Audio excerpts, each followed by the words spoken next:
Bonjour. Donc, fonction rationnelle, cette fois-ci, on va parler des graphiques. Très rapidement, graphique, je vous rappelle, la forme rationnelle, c'est f de x.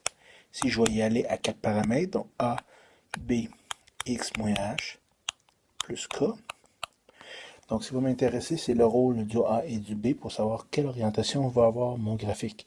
Si je cherche à être capable de faire un des graphiques pour choisir ma bonne table de valeur, mais aussi être capable de faire des esquisses pour faire avancer plus rapidement mes résolutions.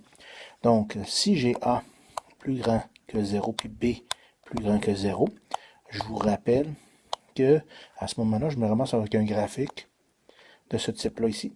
Donc, en diagonale croissant comme ça.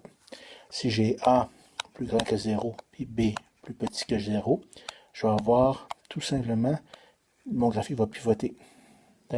Au lieu d'être dans le premier puis troisième cadran, ils vont être dans le deuxième et quatrième cadran.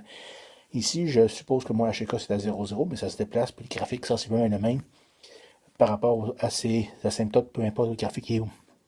Si on a A plus petit que 0, B plus grand que 0, qu'est-ce qui arrive ici? Donc, je vais avoir encore là, comme ça. Et si j'ai A plus petit que 0 puis B plus petit que 0, donc les deux sont négatifs, je me retrouve avec le premier cadran et le troisième cadran. Donc, si je regarde avec attention ce que j'ai ici, c'est que quand j'ai A plus petit que 0 puis B plus petit que 0 et A plus grand que 0 et B plus grand que 0, c'est le même graphique ou même type de graphique. Donc, ce que je peux constater, c'est que lorsque j'ai les mêmes signes,